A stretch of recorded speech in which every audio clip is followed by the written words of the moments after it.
La Commission électorale nationale indépendante CENI a annoncé l'ouverture du dépôt des candidatures pour les élections municipales prévues le 10 juillet 2025.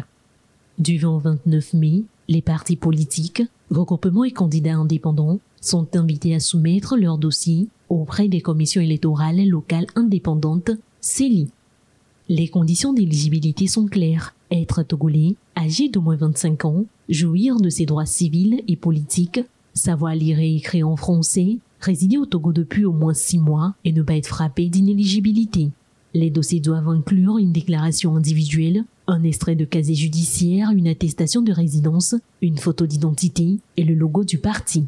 Le scrutin se déroulera selon le mode de liste bloquée à la représentation proportionnelle. Chaque liste doit compter un quart de candidats en plus du nombre de sièges à pourvoir, l'ordre des candidats déterminant leur élection. Le cautionnement est fixé à 50 000 francs CFA pour les hommes et 25 000 francs CFA pour les femmes, une disposition destinée à encourager la participation de ces dernières. La campagne électorale, elle, se tiendra du 24 juin au 8 juillet 2025. Ces élections, cruciales pour la décentralisation et la gouvernance locale, interviennent après des décennies sans scrutin locaux réguliers. On rappelle, la dernière élection municipale au Togo a eu lieu en juin 2019, après 32 ans de report consécutifs.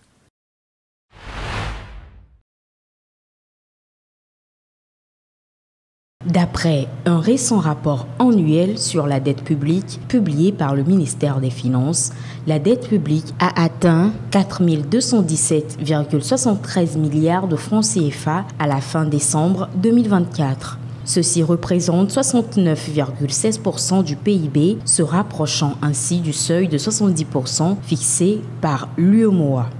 Cette hausse de 2,51 points par rapport à 2023 s'explique principalement par les besoins de financement liés à la crise sécuritaire dans les régions du Nord ainsi que par les mesures sociales prises pour la lutte contre la vie chère.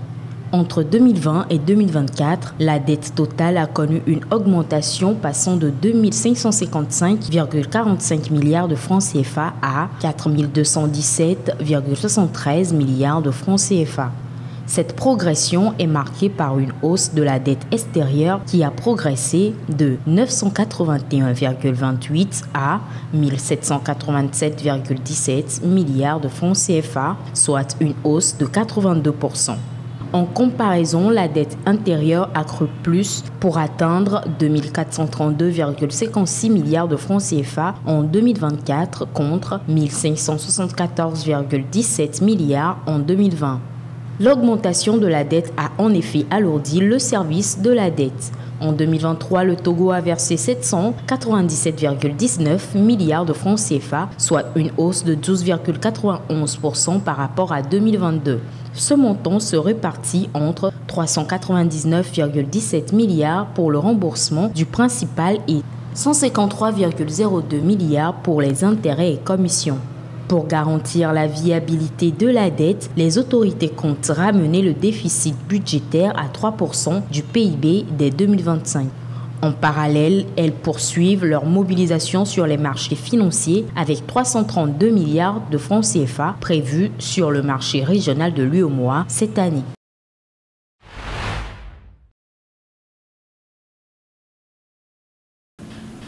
Le commerce illicite représente un défi majeur pour les économies africaines. De la contrebande des produits agricoles à la falsification des biens de consommation, en passant par les stupéfiants, les espèces sauvages, les médicaments et les armes, le phénomène prend des proportions inquiétantes. Les frontières poreuses, la corruption et l'absence de contrôle strict favorisent l'essor de ce commerce parallèle. Ce phénomène ne se limite pas à des pertes fiscales. Il fragilise aussi les entreprises légitimes et met en danger la santé des populations exposées à des produits non conformes.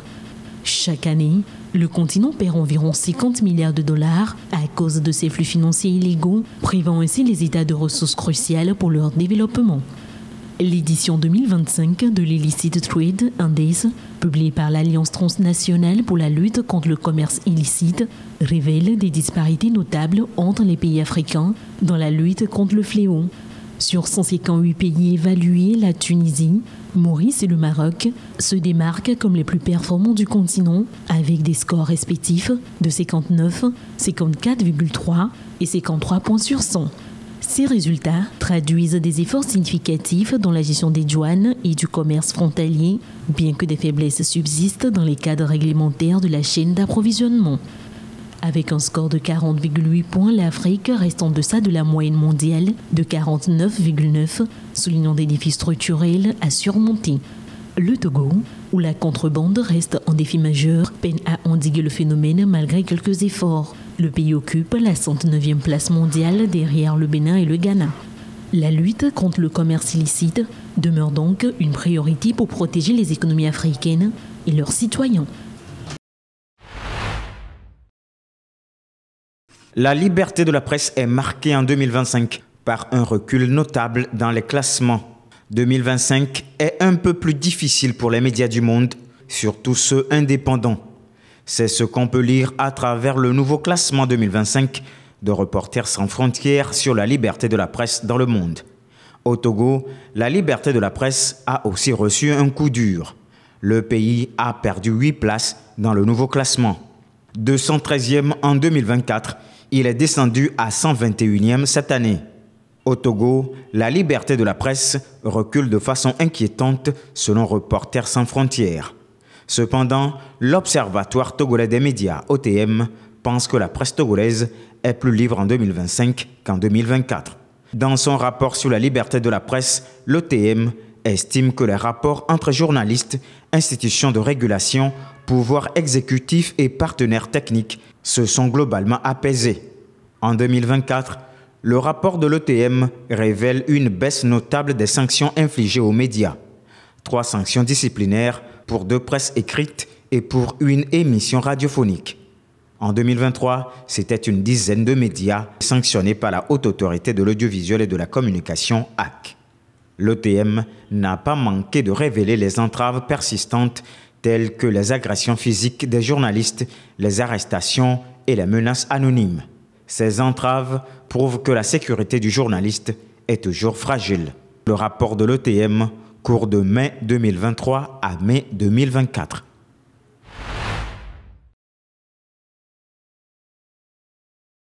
Les surfaces forestières du Togo connaissent de plus en plus un recul dramatique. Chaque année, au moins 5 millions d'arbres sont abattus. Autrement dit, le pays subit une perte de près de 3700 hectares de dégradation des forêts, selon le ministère de l'Environnement. La situation étant très critique, les autorités en charge de l'environnement comptent restaurer les forêts dégradées. Ainsi, à l'intérieur du pays et plus particulièrement dans la région centrale, un chantier de reboisement est engagé. Ce projet a pour finalité de restaurer plus de 1,4 million d'hectares de forêts dégradées. Ce programme, soutenu par le Luxembourg et l'Allemagne, permettra la restauration des forêts dans les préfectures de Tchamba, Tchaoudjo, Sochubwa et dans le bassin du fleuve Mono. Il s'agit en effet de la deuxième phase du projet Forest for Future F4F. Rappelons que les écosystèmes forestiers remplissent une multitude de services contribuant au bien-être de l'homme. De la Somalie a été frappé vendredi soir par des pluies diluviennes qui ont provoqué des inondations soudaines et meurtrières. Au moins 7 personnes ont trouvé la mort et des quartiers entiers sont restés coupés du reste de la ville. Le système de drainage dépassé n'a pas résisté à plus de 8 heures de pluie continue, avec des niveaux d'eau atteignant parfois la taille des habitants. 9 maisons se sont effondrées et 6 routes principales ont été fortement endommagées. Les transports publics sont à l'arrêt. L'aéroport international a brièvement suspendu ses vols avant de reprendre ses opérations samedi matin. Les secours sont toujours à l'œuvre selon les autorités locales et le bilan pourrait s'aggraver. La Somalie, régulièrement frappée par des aléas climatiques extrêmes, reste l'un des pays les plus vulnérables au changement climatique. Le gouvernement alerte désormais sur un risque accru d'inondation dans d'autres régions du pays.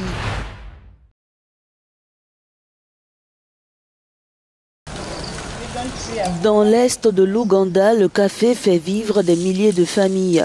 Mais jusque-là, les femmes, pourtant aux commandes de la production, n'avaient aucun contrôle sur les revenus.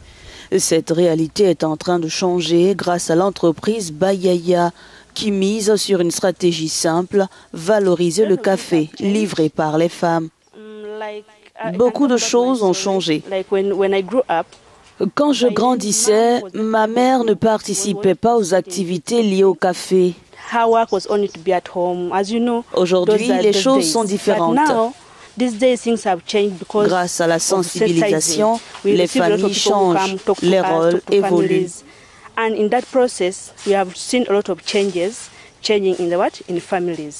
Derrière cette évolution, Mirinda Nandoudou, une entrepreneure engagée qui rémunère 200 shillings de plus par kilo aux femmes productrices.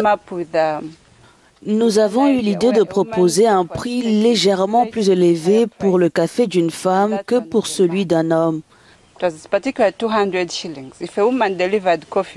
Si une femme livre du café, le kilo rapporte 200 shillings de plus à la famille, ce qui incite les hommes à leur faire confiance. Ainsi, lorsque les femmes vendent le café, elles ont leur mot à dire. Elles savent combien elles ont vendu ce café et lorsqu'elles rentrent à la maison, elles peuvent s'asseoir et discuter. Et grâce à cela, nous avons vu une baisse des violences domestiques. Les femmes sont de plus en plus responsabilisées. Aujourd'hui, plus de 600 femmes font partie de son réseau. Et même si beaucoup ne boivent pas le café qu'elles produisent, le goût de l'indépendance, lui, commence à s'installer.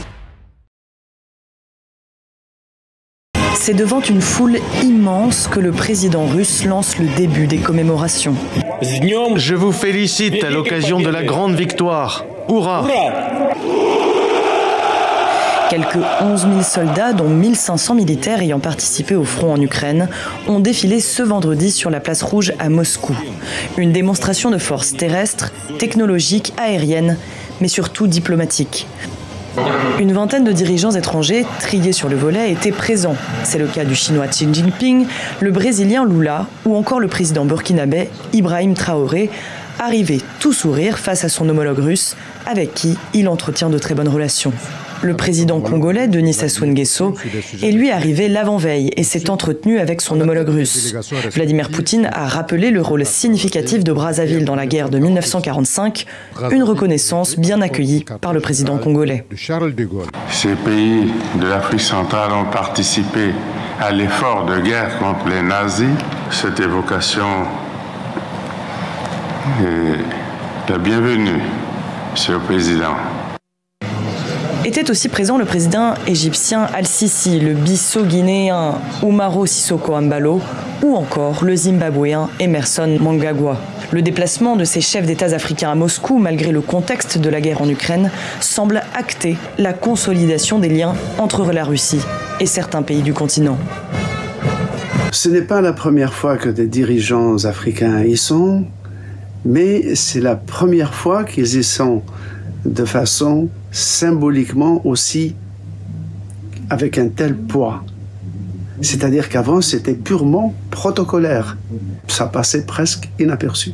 Or, aujourd'hui, avec ce que la Russie représente, son président, aller à Moscou, il y a une prise de risque et donc il y a un engagement en faveur de cette participation. Le président russe aura sans doute réussi son pari, faire du 9 mai une célébration non plus nationale mais internationale et resserrer ses liens avec ses alliés et partenaires. Au Tchad, Idriss Youssouf Boy est condamné à 5 ans de prison et à une amende d'1 million de francs CFA pour corruption passive. Ses avocats annoncent poursuivre la bataille et faire appel immédiatement. L'homme d'affaires Abou Hachim Bouder, qui avait initialement porté plainte contre Idriss Youssouf Boy pour escroquerie, est condamné à la même peine mais pour corruption active. N'Djamena, la correspondance de Nadia Ben Mahfoud. Les deux hommes sont renvoyés dos à dos, des peines identiques et des charges presque identiques aussi. Selon le tribunal, l'ancien bras droit du président aurait perçu plusieurs milliards de francs CFA de la part de l'homme d'affaires en échange de l'obtention de marchés publics. Mais le juge a écarté les charges de trafic d'influence et d'abus de fonction présentées par le parquet et s'est concentré sur les accusations de corruption. Les deux hommes écopent donc chacun de 5 ans de prison. Les avocats d'Aboudachim Bouder estiment qu'il s'agit d'une très mauvaise décision du point de vue juridique.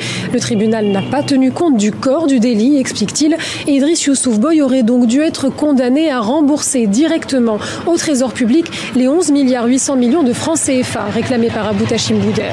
De son côté, la défense d'Idriss Youssouf Boy exprime sa surprise après ce verdict. Son avocat dénonce l'absence de preuves matérielles qui attestent que son client a pris de l'argent. Pour l'avocat, cette condamnation est politique. Son but, éloigner Idriss Youssouf Boy du chef de l'État, Mahamat Idriss Déby. Réunis à Lviv, dans l'ouest de l'Ukraine, les alliés de Kiev ont approuvé vendredi la création d'un tribunal destiné à juger les responsables de l'invasion russe. Une quarantaine de pays étaient représentés. Les ministres des Affaires étrangères de l'Union européenne et la chef de la diplomatie de l'UE, Kaja Kallas, étaient notamment présents. Every inch of Russia's war has been documented. We are living in an area of information. It has been documented, and there is no space for impunity. Russia's aggression cannot go unpunished, and therefore establishing this tribunal is extremely important. Le tribunal sera chargé d'enquêter et de poursuivre sur un délit spécifique, celui de crime d'agression, en complément des mesures prises par la Cour pénale internationale. Premier visé, le président russe Vladimir Poutine, le ministre des Affaires étrangères Sergueï Lavrov, l'ex-ministre de la Défense Sergueï Shoïgu ou encore des responsables militaires de haut rang. Une initiative appuyée et saluée par Volodymyr Zelensky. There must be accountability, especially accountability for war. Because if even one war goes unpunished, more wars will follow. That's exactly why Putin started a full-scale war against Ukraine. Grand absent de la réunion à Lviv, les États-Unis, très impliqués sur le sujet sous l'administration Biden, le pays a changé de direction depuis le retour à la Maison-Blanche de Donald Trump. Les tensions entre l'Inde et le Pakistan ont franchi un nouveau seuil ce samedi. Islamabad accuse New Delhi d'avoir tiré des missiles sur 3 de ses bases aériennes, dont une située à proximité de la capitale pakistanaise. L'Inde clame la légitime défense.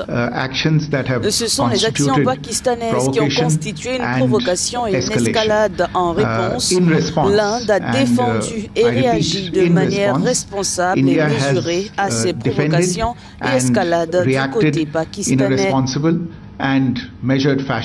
Depuis l'attentat du 22 avril dans la région disputée du Cachemire indien, les échanges de tirs d'artillerie, les frappes de missiles et les attaques de drones s'intensifient entre les deux puissances nucléaires. Les deux pays n'ont donné aucun signe d'apaisement et continuent de se renvoyer la responsabilité des combats et des pertes civiles. Les forces armées indiennes ont mené des attaques de précision uniquement sur des cibles militaires identifiées. Celles-ci comprenaient des infrastructures techniques, des centres de commandement et de contrôle, des sites radars et des zones de stockage d'armes. Dans un climat de forte tension, l'Inde a fermé 24 aéroports civils et suspendu son trafic aérien jusqu'à la semaine prochaine. Malgré les appels à la désescalade, ni Islamabad ni New Delhi ne semblent vouloir faire un pas en arrière. Un nouveau plan d'aide humanitaire pour Gaza a été présenté vendredi par les États-Unis. Lors d'une conférence de presse à Tel Aviv, l'ambassadeur américain en Israël, Mike Huckabee, a détaillé cette initiative qui se fera par l'intermédiaire d'une nouvelle fondation. Le plan prévoit un acheminement de l'aide depuis la Jordanie et l'Égypte via le territoire israélien. Selon Washington, la protection du dispositif sera assurée par les forces israéliennes, mais elles ne prendront pas part à l'acheminement ou à la distribution de la nourriture à Gaza. Mais cette annonce est loin de faire l'unanimité. Amnesty International et d'autres ONG de défense des droits humains expriment de vives inquiétudes, notamment face au recours à des entreprises militaires privées pour encadrer la logistique. Par ailleurs, l'agence onusienne pour les réfugiés palestiniens juge être irremplaçable pour distribuer l'aide à Gaza.